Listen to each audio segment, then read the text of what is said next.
as hell, but she told me she about to get 7 bands. I understand how niggas be sitting here just trying to lay up and get them a little piece of change, dog. Niggas, I wouldn't hit that, but nigga, for she was giving. It depends on how she giving all that bread. Because I'm sure for 7 racks, I mean she got some kids. So niggas, somebody hitting that. Watch the show who are now following me. Just want to let y'all know I'm not a woman. Please stop calling me that. Please stop saying she, her. It's in my bio. I use they, them pronouns. Please stop following me. Watch. So for people who don't know who that is Henry to play on BMF, who plays the lesbian drug lord or whatever the case may be, whoever she's supposed to be. And she basically like stops calling her she or her, whatever the case, whatever you may be calling her. She says she goes by the pronouns they and them. I'm not gonna hold you, Henry. Everybody is waiting for you to get killed off this goddamn show. Ain't nobody trying to get to know you or give a goddamn about your pronouns, bro. We are sick and tired of looking at your silly ass. We want you to get the entire F off the show. Let's keep it a buck. Ain't nobody here checking for you. Ain't nobody care about seeing you again. And then real quick, you gotta get that kill. I ain't gonna lie to you. I'm Brian. I kind of want to know. I want to know, did Brian kill her cousin when he was beating the nigga to death? Because back then they be making it seem like you could beat a nigga to death. So I kind of wondered if that's what happened. But yeah, I'm cool. Yeah, I wonder who gets. You want to know why Henry owes you so much money? He smoked this. It's because I'm putting her out of business with what I got. Your product is great, and so is mine. But right now, it's not about the quality. It's about the quantity. I'm a gambling man, and I would bet this house that the only reason why you're so hard-pressed on Henry paying you back on time is because you have limited supply. So what are you proposing? That I will supply you weight at a better price, of course, and that way you could make up for your losses with pure profit. But all I'm asking for, that you guys cut Henry off for good. Listen to what I'm saying real quick, and this is a conclusion I had, especially with social media, and not social media as much as Twitter. But Twitter is a space for nerds, and let me tell y'all something, dog. You cannot have conversations, and you cannot take the opinion of nerds on street stuff. And the reason why I say it, because everybody be so hard on BMF and keep talking about the acting. Again, I always say here, let's go to storyline. Dog, that phone, I'm gonna tell you what sold me on the show, and I even tweeted this out when I seen this. I'm like, dog, I never want the opinion of a nerd when we talk about BMF. After that conversation with Meech and Terry be on the phone with each other, and they be talking in code and actually having a real dialogue and know what they talking about, dog. They was having a conversation about food, restaurants, and chefs, and they literally was talking about moving work. I'm like, dog, this is so goddamn genius, so smart, and it's so tight that they knew exactly. Like, he didn't have to explain it or lean into so you can catch on to what he was saying. He literally, you got to think about it. He live in Detroit and they live in Atlanta. I don't even know how they even picked up for that to be the lingo on how they was going to talk. But that shit to me was so fire. That's what I'm judging it off of. I'm there for the storyline. I don't care about how good somebody as an actor is. For somebody who you watching to be like, do you know how hard that is? No, just think about how many conversations you be trying to have around your kids and you don't want them in grown folks' business and you trying to be discreet and talk to the person on your phone and they be like, what the hell are you talking about? And you be like, girl, my kids right here. I'm trying to put their bad asses to bed. You can't have that regular conversation, but y'all sitting here trying to be super hard on sitting here telling me that this show is, man, y'all crazy as shit. That fucking play that Terry was running with the lottery jump when he was breaking it down to Lala, I'm like, dog, you are a nerd. If you can't appreciate this storyline and how these niggas was getting this, cleaning their money up, dog, go watch Sesame Street, nigga. You are a nerd, you soft. That's why you can't relate to it, and you looking for Denzel Washington to come on the screen and act. This show ain't relatable for you. You know what's not relatable for me? The housewives of any city, nigga. I don't know none of them. Only ones that I know is the ones that been on the Breakfast Club, and I still probably don't even know who the fuck they are. What are you talking about, dog? That's my point, because that show ain't for me. So I don't watch it. It's okay to sit here and know, hey, you ain't never lived this life. You ain't never been close to this. So you ain't going to be able to relate, and you're not going to be able to appreciate the dialogue to what's going on in this show. So take your smart, nerdy ass somewhere else and go watch what's relatable to you. Go watch Grey's Anatomy or one of these other fucking soft-ass shows. Get your soft ass out of here and stop commenting on shit that you ain't got no business commenting on. Mind your soft-ass business, though. Because anyway, for people like me, I appreciate this. That goddamn phone conversation, I was like, oh, y'all niggas is different, though. You got it. And you ever want, like, sometimes when we talking about excellence, and I don't want to sit here and make it seem like I'm talking about like this is a cool thing to do, but this is cool that the fact that this will let you know why they were at the top tier of their game that they played. Because when you can get away with plays like that play that he was explaining to Lala and that goddamn phone conversation, I was like, yeah, these niggas is different, dog. No, he whooped Vince's ass, whatever his name is, Vince, the cop. when he came in on him. No, he nigga, ran he down his scared road, the man, he nigga, whooped he his scared ass with the that one. entire dog shit out of that man. When he told that man that he sit here, he literally broke down his whole entire day from when he started his shift until when his day was over and when he actually went in the house and watched TV. That without me telling you, that let you know, nigga, go find somebody else safe to play with. Yes, sir. Because I'm not the one that you want to sit here and play with. Because you thinking you sit here knowing my business, you really don't know what I got going on, but I know exactly to the detail of what you got going on. So you should absolutely see yourself the other way. So he kind of let you know, like, yeah, I ain't nothing to play with, homeboy. I'm mad. I wish they had that Terry when he went crazy. I ain't gonna lie to you though. I'm Lucille.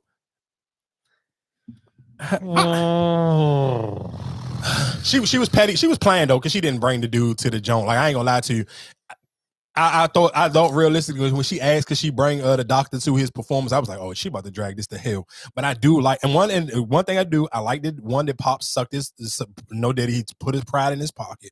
He sucked it up and sit here and took the money from Terry so he can sit here. And again, when we talking about, we're using the word beautiful. When we sit here saying, yeah, it's easy to sit here and tell your woman you beautiful and this, that, and the third, but it's about the actions that step. You know, this is like the early 90s. And still Terry knew for a fact, like, man, here, I'm cool. Like, and he, you know, the dad trying to explain, I'm only taking this money for you because I want to keep the family right. And Terry's like, yeah, that's why the only reason why I'm giving it to you, because I want the family to be right. Like, take this bread. And but again, it's when he like, do whatever you got to do to make mom happy. And that is just like, and his mom, of course, she's still working with him. She ain't no super materialistic woman, but she do still want to feel like a woman. She still wants to feel wanted. She still wants to feel like she's alive and she's not dying in this marriage and being a mom.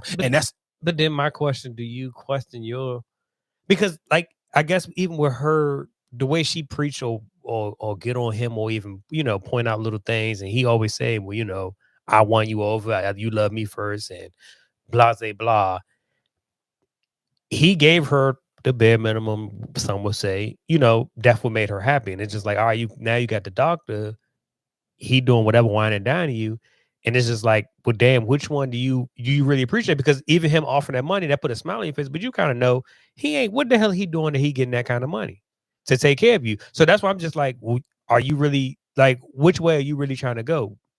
Because I mean, at the end of the day, are you just there for the money because he took care of the bills? He paid. I don't never think that was the case. And I even think even if you kind of listen to her conversation after he performed at the concert and after that man entered, and I'm not gonna lie to you, that dude interrupting them was like super fire because the timing was perfectly him praising Charles' musical abilities. And even for her, I think it's just a lot of sometimes, I mean, it's regret. Like you had kids not even early, but and probably older than they were. So they probably had, like, even when that lady was preaching, and you seen how it affected Wanda when she was saying, I had my kid at such a young age and it made me regret a lot of things. And I think even when she asked Charles about, like, hey, do you regret sometimes us getting married and then having kids right after getting married instead of chasing and pursuing our dreams and actually loving each other more than actually having the kids? Because of course, I'm sure having kids, I mean, y'all all say that when y'all sit here and say, oh, how did you have kids with somebody and y'all broke up, and y'all say, oh, well, people change after they have kids, or whatever case may be. So all of that still for her, like, they stayed together for so many years. You got to think about it. Meech and Terry, at least both, 18, 19 in the show. So it's like, they at least kept it together for 18, 19 years, but they still probably had where, like, even look at Charles, like, damn, like, we didn't know how great of a musician he was. And of course they tied it in. And that's why I'm like I say, sometimes with 50 Cent shows, you got to allow it to play out from that, when they went and they had that little music thing that was in Atlanta, he was talking to the dude and he was so happy. And him and Meech was having that moment from even at the beginning of that episode when they were sitting here showing them playing the musicians as kids. And even when him and Terry had that moment, I forgot what episode that was. And then him and Terry was talking about, like, there was always a thing where you can see as kids, they still see that their dad had passion to play music, but he put all that to the side to still be a good dad and still to be able to provide for his kids. And I'm sure she understood that. And that's why she said, I wouldn't sit here and not come to your thing and ruin your day. I wanted it to be as perfect as possible, because realistically, I'm sure she had some dreams as well. And that's why, even, like, just pay attention to, and you got to pay attention to the small details, even that conversation when she having with Wanda. And Wanda was saying, I want to be able to go, I want to go to school to be a college mixologist. Mm-hmm. And because I like that feeling of, after I'm finished getting my hair done and having a conversation with the women, how relieved I feel after having it. She's like, I want to be able to give people that same relief after they sit in the chair with me. And then that's why they had that moment, because it's something that's relatable to her. Like, she was telling her, like, Of course, you know, I want you and Terry to have a family and do whatever the case may be, but I also still want you to be able to prioritize your dreams and goals for yourself, because realistically, she's speaking out of experience. And that's why I do kind of like the way when we talk about character buildings and allowing the characters to go through like their ups and downs, and even allowing the characters to have emotions. And I know it's hard for people to understand that because the show is supposed to be based around drug dealers, and most people, if you haven't never lived in that life or you never been close to it, you living in the fairy tale like everything is supposed to be ups and daisy, or all the days is supposed to be shootouts, and that's not the reality to it. The reality is these people are still human beings. These people still do have emotions, and that's what I like when they showing those little peaks and valleys. And if you actually paying attention, you can learn a lot from some of these conversations, because even the conversation her and Charles had, or even that conversation when Wanda was in there when the lady was preaching and giving her testimony, and you see Wanda in there tearing up. If you somebody who don't got kids, or you may be a little bit younger, because I do know it's people in their 20s listening to this show, pay attention to that moment and be like, damn, if you don't have kids already, sometimes take your time. Even if you're thinking about dating and you're on a break right now, you're thinking about, oh, I just want to be in a relationship, I need somebody, I'm getting lonely. Dog, just think about sometimes the effort that you're going to have to, one, if you're having kids, you have to pour into your kids. You have to show up for your kids, even in the days when you don't feel like showing up for yourself. And that's a lot. And you see a lot, that's a lot of the stress that Lucille have on her. But then even for Wanda, again, where it's like, you got to keep pouring into Terry. I'm keep trying to be there, make sure I'm the best mom for the kids and the best girlfriend for Terry. I'm kind of losing myself. You got to be careful, because when you want to be in a relationship, you want to be in a successful and a happy relationship, you're going to eventually stop showing up for yourself, and because you're going to be consistently trying to show up to make your person happy. So realistically, if you know that you got goals that you really want to achieve, it's okay to be lonely and put your goals first, because people still gonna be there. It's gonna be always somebody single, and you're never going to sit here and be able, like, one day you're gonna wake up and everybody gonna be married. That's not gonna happen, dog. So you're gonna always have time to be able to revisit things that you may feel like you missed out on, as long as you really actually chasing and pursuing your dreams and goals. And that's, to me, one of the biggest things I took out of that relationship. I mean, out of that episode. And I do love the way that Terry, the crazy thing is that the way that little liquor store played out with Nicole. Ask you, who was out of pocket in that scenario? Nobody was out of pocket. No, who? What you mean? Who would you feel like was out of pocket? You talking about Terry? You talking about for Terry when he was in the corner store and the little boys was buying condoms and he overheard them talking and he seen his sister in the car. Now go ahead. Right. Yeah. So in that scenario, I feel like Terry's not wrong, because that's his little sister and you've done whatever. You know what I'm saying? You've done that thing. But I'm just, because you know how Nicole is with her mouth, and she do say her little slick shit. So I'm just, when you point that, because she can be like, oh, but now all of a sudden you care about. Yeah, but you see he put his foot down and she knew that he wasn't playing. But if I'm just saying, like, who, you know what I'm saying, in that whole scenario, like, would it be wrong? Like, oh, well, you did the same thing when you was. No, because guess what? Sometimes as an older sibling, I mean, even think about I guess we could tie it into our real life situation. Like, I've used to watch me get high and completely, I'm talking embarrass myself high in front of you, but I sit here and still, no, nigga, I think you was old enough to drink at the time, nigga. And I still didn't want you smoking around me or in front of me, didn't want to know that you was smoking. Like, nah, nigga, just, it's not cool. And I'm telling you what I'm saying. And I kept telling you, like, nigga, you seen drugs get the best of me. Don't allow somebody to peer pressure you. Don't you sit here and have to go fall down that same stuff. So you absolutely, that to me, that's the scenario I could take it for. Like, it don't have nothing to do with, like, of course, yeah, Terry had kids at an early age. He's young. Him and Nicole may be only a couple years apart, but so what? Just because I made that mistake don't necessarily mean I'm going to let you make that same mistake. No, I'm going to step up as your older sibling and put my foot down. Like, nah, this shit is not rocking. We're not doing this. You can do this shit on another time, but not on my time. Not when I'm literally here watching you and I heard the little boy. Now, let's be clear. And that's why I said you judge the book by its cover, because the little boy didn't say, "Oh, I'm." But he heard the conversation. He heard the little boy, but that still don't matter. You still. I didn't think he heard the boy. I thought he just heard the dudes. No. He heard him when he heard him when he sit here and say, he was like, and when the little boy sit here and say, "Man, you need these condoms," and then the little and then Nicole little boyfriend was like, "Nah, we taking it slow. I don't need them." He heard that whole conversation, and that's what made him look in the car when he seen them going to the car. But he's still like, nigga, even still, it don't matter. She trying to make it like it was innocent. Oh, we just in here studying, we just kicking a bobo. And he like, all right, then what y'all got these beers for? Yeah. And then he threw the nigga key and everything. Like, I ain't mad at Terry. He ain't overreact. He did exactly what he was supposed to. Because like you said, I'm going to step up, because Terry still was realistically supposed to still be in high school. Like, he's still a kid for real. Like, of course, he making grown man decisions, but he's still a kid. So yeah, I'm not rocking for my sister to do this. And everybody knew in that situation, not to give him too much lip back. because they know, like, all right, yeah, I mean, that's cool as your brother. You could talk to him, however, but nigga, he's still Terry. Like, he's still like Southwest T. Like, we can't say but so much. So they took that ill. I do like the way he stepped up. One of the things that I guess I hated out of that whole episode, it's just La, though. And I'm not talking about her acting. I'm talking about her character. I hate the way that she sit here and keep trying to divide Meech and Terry. From them little, like, and let's be clear, that when Terry told her that whole little play for the lottery, it was top tier. I swear to God, it was Michael Jordan excellence. But listen to what I'm still saying is, I don't care about that. You cannot sit here and sit here and try to put it in his, like, he don't need Meech. He still need him. Like, that's still my security blanket. Yeah, I can move freely, but Meech laid down this foundation for me to be able to move and be able to do whatever the case may be. Like, nah, like, dog, I'm not sitting here like you. It's cool. Like, you trying to make me feel like I'm on top of the world or whatever the case may be, but I'm still like, nah, that's corny. I don't like that of her. Like, I don't like that. Like, her character just be giving me, it be blowing me, though. I ain't gonna hold you. I'm cool on that. Like, she be throwing me off. She was in Power with Tommy. Yeah, she kind of is. She honestly is. Like, it's just like you kind of keep trying to, like, you try to put that battery in his back to kind of make him like, dog, like, I don't understand even the purpose of it. Like, why do you want him to be so, like, he's like, no, he can still provide as he want. His real draw from you ain't the business. It ain't him running behind Meech. It's him still wanting to be with Wanda. So it's like, I don't know why you trying to sit here and separate, like, make you feel like you got to divide him and Meech, when realistically the only time he really pull away from you is for Wanda, is not for Meech. So it's like, I don't get that play. Like, that shit was corny to me. Shout outs to Brian for getting his lick back. The Asian lady, I kind of like. I mean, I like how she kind of finessing it, and she moving the pace at her. To go back to when you say he got licked back, that was the one who took the security off. The security detail off his son. Yeah, that was the one who took the security. Okay, all right. Yeah, he beat the brakes off that nigga. Because I was kind of confused, because I thought it was the man who was just talking to Meech, with the one with the glasses that look like nigga from damn, they wear the glasses that be talking to Meech with the little hot top fade. That's who I thought it was. No. That's dude. He in Atlanta. No, he in Atlanta. That's who I thought it was at first, because I'm like, they went from the scene with him and Meech talking. Oh yeah, no. That's Henry's cousin. So the man who bought her the money to pay that bill that she owed, that was that dude's father.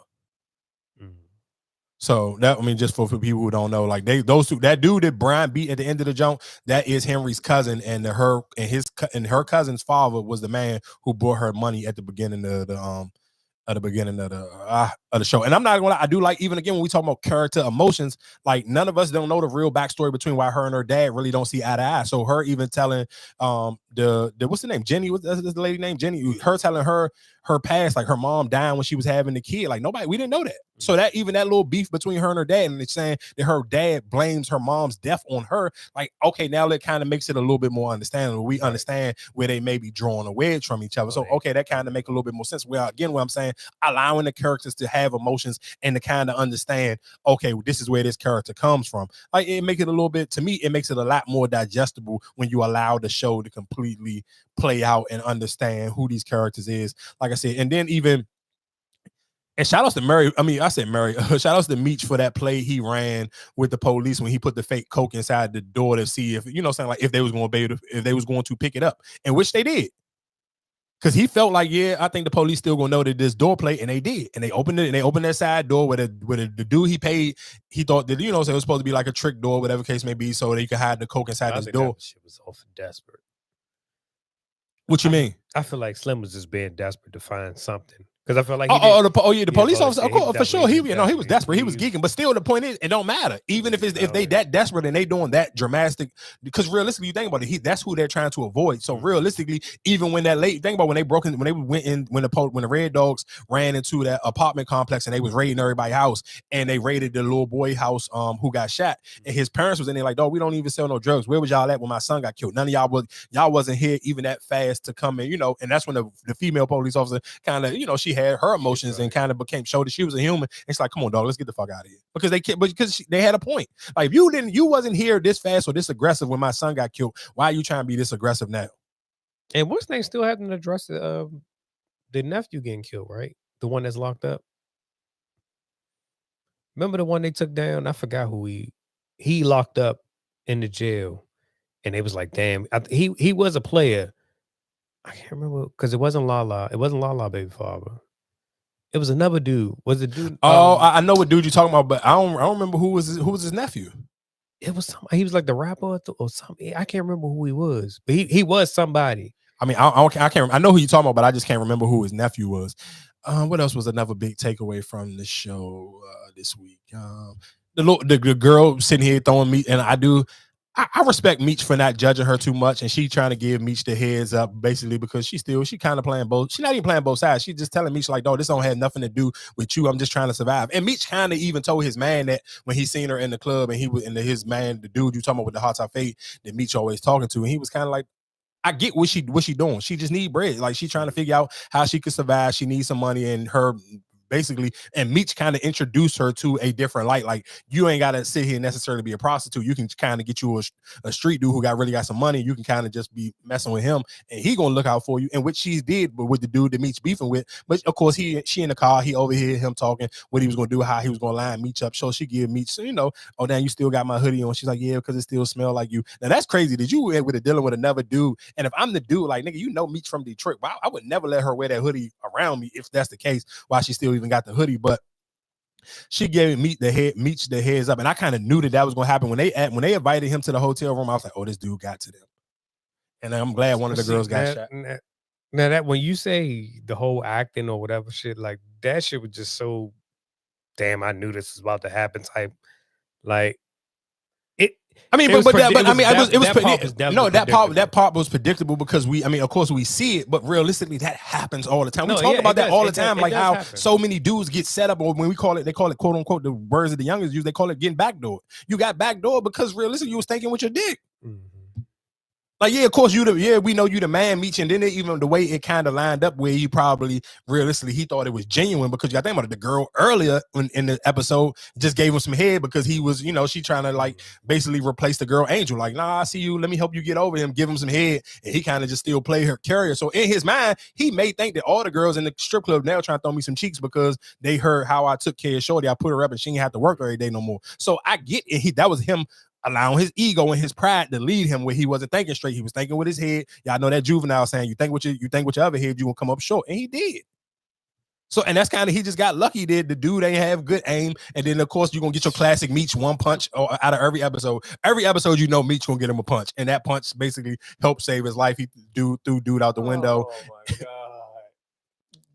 He didn't even hit him with a shot. Nigga, that's his signature. Nigga, shots. God damn! But you punched this nigga. It's a signature, nigga. That's his signature, John. Meech. Every episode, Meech got to get one good punch off every episode. So that's his signature thing. It come with the show. But again, to me, that was a good episode of BMF. And like I promised y'all before we get out of here.